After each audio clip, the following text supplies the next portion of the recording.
நண்பர்கள் எல்லாருக்கும் வணக்கம். இன்றைக்கி வந்து நம்ம என்ன பார்க்க போகிறோம்னு பார்த்தீங்கன்னா, நம்ம டிஎன்பிஎஸ்சி சிலபஸில் எக்கனாமிக்ஸில் வந்து கொஞ்சம் இம்பார்ட்டண்டான கொஸ்டின்ஸ் வந்து கொஞ்சம் பார்க்கலாம். ஒரு 20 கொஸ்டின்ஸ் வந்து நான் கொடுத்துருக்கேன்.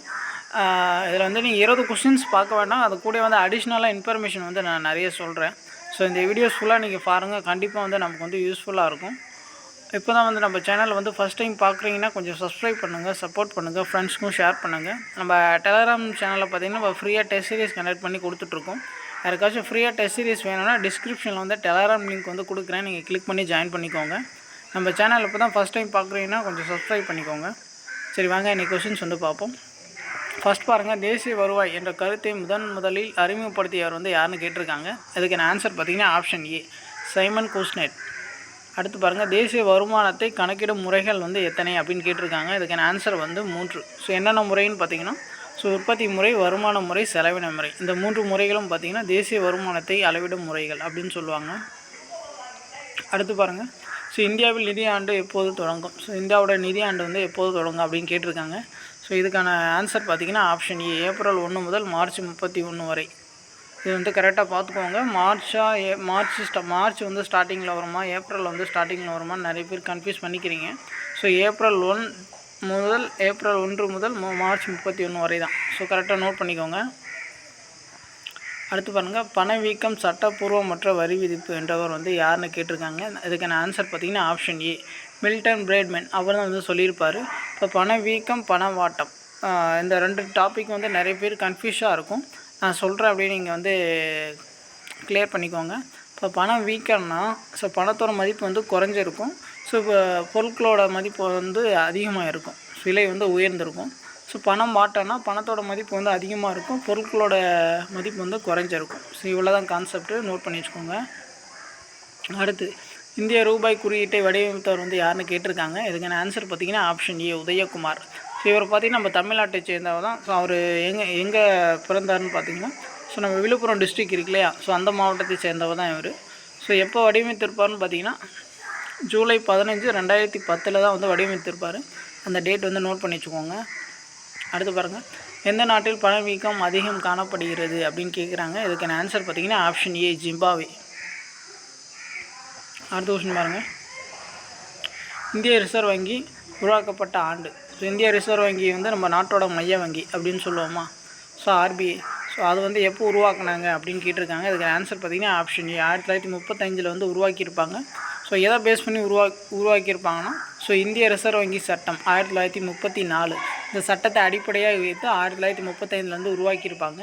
ஸோ இதோடைய தலைமையகம் பார்த்திங்கன்னா ஃபஸ்ட்டு வந்து எங்கே தலைமையகம் இருந்துச்சுன்னா கொல்கத்தா இருக்குல்லையே, அங்கே தான் வந்து உருவாக்கியிருப்பாங்க. 1937 வந்து ஸோ கொல்கத்தாவிலேருந்து மும்பைக்கு வந்து தலைமையகத்தை வந்து மாற்றிருப்பாங்க. இந்த ஆர்பிஐ இருக்கு இல்லையா, அது எப்போ வந்து நாட்டுடைமை ஆக்குனாங்கன்னா 1949 வந்து நாட்டுடைமை ஆக்கிட்டாங்க.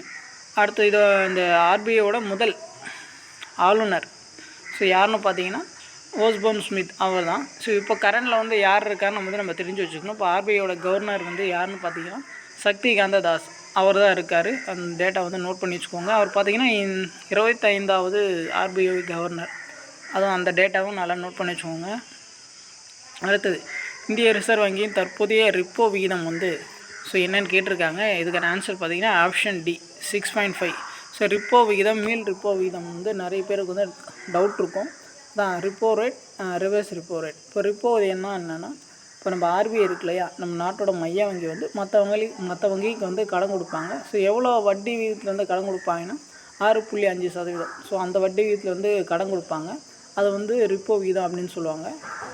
மீள் ரிப்போ விகிதம், ரிவர்ஸ் ரிப்போ ரேட்னா வந்து என்னன்னு பார்த்தீங்கன்னா, இப்போ ஆர்பிஐ வந்து மற்ற வங்கிகள்கிட்ட இருந்து கடன் வாங்கிட்டு, ஸோ ஆர்பிஐ வந்து இவங்க விருப்பத்தின் அடிப்படையில் எவ்வளோ வேணால் வட்டி போட்டு கொடுக்கலாம். ஸோ அவ்வளோதான் கான்செப்ட், நோட் பண்ணி வச்சுக்கோங்க. அடுத்து பாருங்கள், நபார்டு வங்கி உருவாக்கப்பட்ட ஆண்டு. ஸோ இதுக்கான ஆன்சர் பார்த்திங்கன்னா ஆப்ஷன் பி, 1982. இப்போ நபார்டு வங்கினா ஸோ எதை சம்மந்தப்பட்டது அப்படின்னு பார்த்தீங்கன்னா விவசாயம், ஃபுல் அண்ட் ஃபுல் வந்து விவசாயம் தான். ஸோ நபார்டு வங்கி வந்து ஸோ எப்போ உருவாக்குனாங்கன்னா 1982. ஆர்பிஐலேருந்து விவசாயம் சம்மந்தமான அனைத்து பொறுப்புகளையும் வந்து தனியாக வச்சுக்கணும் அப்படின்னு சொல்லிட்டு நபார்டு வங்கி வந்து உருவாக்கியிருப்பாங்க. இப்போ நபார்டு வங்கியின் தலைவராக வந்து யார் இருப்பாங்கன்னு பார்த்தீங்கன்னா, இப்போ ஆர்பிஐ இருக்கு இல்லையா, நம்ம நாட்டோட மைய வங்கி இருக்கு இல்லையா, ஸோ அந்த வங்கியில் இருக்க துணை ஆளுநர் இருக்காங்க இல்லையா, அந்த துணை ஆளுநர் தான் வந்து நபார்டு வங்கியில் வந்து தலைவராக இருப்பாங்க. ஸோ அடுத்து பாருங்கள், பன்னாட்டு பண நிதியம் எங்கே அமைந்துள்ளது? இதுக்கான ஆன்சர் வந்து ஆப்ஷன் ஏ, வாஷிங்டன். ஸோ இது எப்போ உருவாக்கணும்னு பார்த்தீங்கன்னா 1945 தான் உருவாக்கியிருப்பாங்க. ஸோ உலக வங்கியம் பார்த்திங்கன்னா வாஷிங்டனில் தான் இருக்குது. அதை எப்போ உருவாக்குனா 1945 தான் அதுவும் உருவாக்கியிருப்பாங்க. அடுத்து உலக வர்த்தக அமைப்பு. ஸோ உலக வர்த்தக அமைப்பு எங்கே இருக்குதுன்னு பார்த்திங்கன்னா ஜெனீவாவில் இருக்குது. இது எப்போ உருவாக்குனாங்கன்னா 1995 உருவாக்கியிருப்பாங்க. ஸோ இது ஒரு திட்டத்தை பேஸ் பண்ணி தான் உருவாக்கியிருப்பாங்க. டங்கல் வரைவு திட்டம் நம்ம கேள்விப்பட்டிருப்போம். டங்கல் வரைவு திட்டம் வந்து எப்போ கையெழுத்தாதுன்னு பார்த்திங்கன்னா 1994 உருவாக்கியிருப்பாங்க. ஸோ அந்த திட்டத்தை பேஸ் பண்ணி தான் வந்து உலக வர்த்தக அமைப்பு 1995 உருவாக்கியிருப்பாங்க. அடுத்தது சார்க் அமைப்பு உருவாக்கப்பட்ட ஆண்டு. ஸோ இது எப்போ உருவாக்குனான்னு பார்த்தீங்கன்னா ஆப்ஷன் டி, 1985 தான் உருவாக்கியிருப்பாங்க. ஸோ இதோட தலைமையகம் வந்து எங்கே இருக்குதுன்னு பார்த்தீங்கன்னா காத்மண்ட். ஸோ அங்கே தான் வந்து இருக்குது. கரெக்டாக நோட் பண்ணி வச்சுக்கோங்க. அடுத்தது சார்க் அமைப்பின் வேளாண் தகவல் மையம் தொடங்கப்பட்ட ஆண்டு. சார்க் அமைப்பின் வேளாண் தகவல் மையம் தொடங்கப்பட்ட ஆண்டு வந்து ஆப்ஷன் ஏ, 1988 தான் வந்து தொடங்கியிருப்பாங்க. கரெக்டாக நோட் பண்ணி வச்சுக்கோங்க, 1988. அடுத்தது நாட்டின் 15வது மக்கள் தொகை கணக்கெடுப்பு எப்போது எடுக்கப்பட்டது? லாஸ்ட்டாக வந்து எப்போ வந்து மக்கள் தொகை கணக்கெடுப்பு எடுத்தாங்கன்னு பார்த்தீங்கன்னா 2011 தான் வந்து எடுத்திருப்பாங்க. ஸோ அதுதான் வந்து நாட்டோட 15வது மக்கள் தொகை கணக்கெடுப்பு. மக்கள் தொகை கணக்கெடுப்பு பார்த்திங்கன்னா 10 வருஷத்துக்கு ஒரு டைம் எடுப்பாங்க. இப்போ கொரோனாவால் அது வந்து இப்போ எடுக்காமல் இருக்காங்க. அடுத்து பாருங்கள், சரக்கு மற்றும் சேவை வரி ஜிஎஸ்டி நடைமுறைக்கு வந்த ஆண்டு வந்து எப்போன்னு கேட்குறாங்க. இதுக்கான ஆன்சர் பார்த்திங்கன்னா ஆப்ஷன் டி, 2017. சரக்கு மற்றும் சேவை வரி ஜிஎஸ்டி வந்து எப்போ நடைமுறைக்கு வந்துச்சுன்னா 2017 ஜூலை 1 வந்து நடைமுறைக்கு வந்திருக்கும். பாராளுமன்றத்தில் வந்து எப்போ நிறைவேற்றிருப்பாங்கன்னா மார்ச் 29, 2017 வந்து பாராளுமன்றத்தில் நிறைவேற்றி 2017 ஜூலை 1 வந்து நடைமுறைக்கு வந்திருக்கும். இப்போது சரக்கு மற்றும் சேவை வரியை கொண்டு வரணும் அப்படின்னு சொல்லிட்டு ஒரு குழு வந்து பரிந்துரை செஞ்சுருப்பாங்க. அது எந்த குழுன்னு பார்த்தீங்கன்னா கேல்கர் பணிக்குழு. அவங்க தான் வந்து பரிந்துரை செஞ்சுருப்பாங்க. சரக்கு மற்றும் சேவை வரி வந்து எந்த சட்ட திருத்தத்தில் வந்து கொண்டு வந்தாங்கன்னு பார்த்தீங்கன்னா 101வது சட்ட திருத்தம். இது வந்து நோட் பண்ணி வச்சுக்கோங்க. இப்போது ஜிஎஸ்டி வரி இருக்குல்லையே, அதில் வந்து என்னென்ன வரி விகிதங்கள்லாம் இருக்குது அப்படின்னு சொல்லிட்டு தெரிஞ்சு வச்சுக்கோங்க. 0%, 5%, அப்புறம் வந்து 8%, அதுக்கப்புறம் வந்து 18%, 28%. இந்த ஜிஎஸ்டி வரி விகிதங்கள்லாம் தெரிஞ்சு வச்சுக்கோங்க.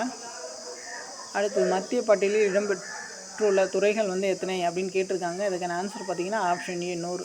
ஸோ மத்திய பட்டியலில் வந்து 100 துறைகள் இருக்குது. அடுத்த கொஸ்டின் பாருங்கள். ஸோ முதலாவது நிதிக்குழுவின் தலைவர் வந்து யாருன்னு கேட்டிருக்காங்க. ஸோ இதுக்கான ஆன்சர் வந்து ஆப்ஷன் ஏ, கேசி நியோகி. ஸோ நிதிக்குழு வந்து அதை பற்றி நான் சொல்கிறேன். இப்போது மற்ற ஆப்ஷன்ஸ்லாம் அப்படியே பாருங்கள். தேர்ட் ஆப்ஷன் பாருங்கள், அரவிந்த் பனஹாரியா. இப்போது அரவிந்த் பனஹாரியா தலைமையில் தான் வந்து 16வது நிதிக்குழு வந்து அமைத்திருப்பாங்க. 16வது இப்போ நிதி ஆணையம் அமைப்பதை பற்றி சொல்லும் சட்டப்பிரிவு வந்து எதுன்னு கேட்டாங்கன்னா சட்டப்பிரிவு 280. அடுத்த ஆப்ஷன் டி வந்து ராஜீவ்குமார் கொடுத்துருக்கலையா. இப்போ இவர் தான் பார்த்திங்கன்னா இந்தியாவோட தலைமை தேர்தல் அதிகாரி. ஸோ அதனால தான் வந்து ஆப்ஷன்ஸ்லேயே வந்து உங்களுக்கு நிறைய கொடுத்து எக்ஸ்பிளைன் பண்ணலாம் அப்படின்னு சொல்லிட்டு ஆப்ஷன்ஸ் வந்து வச்சுருந்தேன்.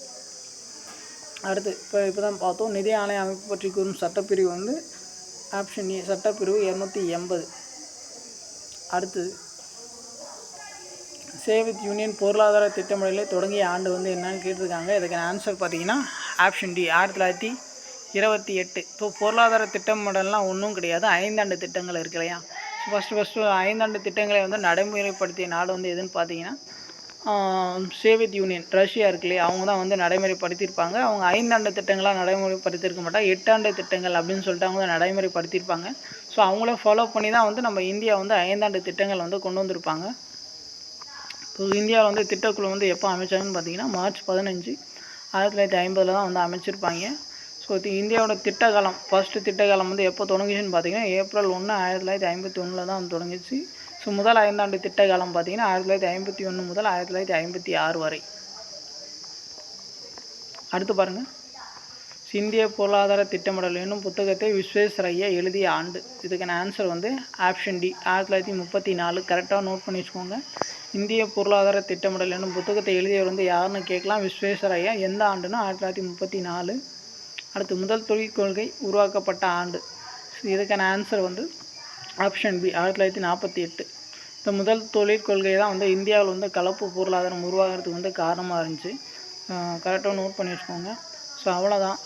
இன்றைக்கி வந்து 20 கொஷின்ஸ் வந்து பார்த்துருக்கோம். கண்டிப்பாக வந்து உங்களுக்கு யூஸ்ஃபுல்லாக இருந்திருக்குன்னு நினைக்கிறேன். உங்களுக்கு வந்து ஏதாச்சும் டவுட், ஏதாச்சும் ஃபீட்பேக் இருந்தால் நீங்கள் கமெண்ட்ஸ் பண்ணுங்கள். இல்லை உங்களுக்கு வந்து வேறு என்ன மாதிரி டேட்டாஸ் வேணும் அப்படின்னு சொல்லிட்டு கமெண்ட்ஸ் பண்ணுங்கள். நான் வந்து உங்களுக்கு வந்து வீடியோஸ் வந்து அப்டேட் பண்ணுறேன். நம்ம டெலகிராம் சேனலில் வந்து டிஎன்பிஎஸ்சி எக்ஸாம்ஸ்க்கு தேவையான ஸ்டடி மெட்டீரியல் எல்லாமே வந்து ஹேண்ட் ரிட்டனாக கொடுத்துருக்கோம். யாருக்காச்சும் ஸ்டடி மெட்டீரியல் இல்லைனா நம்ம டெலகிராம் குரூப் வந்து டிஸ்கிரிப்ஷனில் கொடுக்குறேன். நீங்கள் கிளிக் பண்ணி ஜாயின் பண்ணி டவுன்லோட் பண்ணிக்கோங்க. நம்ம டெலகிராம்லேயே வந்து ஃப்ரீ டெஸ்ட் சீரிஸும் கண்டக்ட் பண்ணி கொடுத்துட்ருக்கோம். அதனால் வந்து அது கரெக்டாக யூஸ் பண்ணிக்கோங்க. தேங்க்யூ.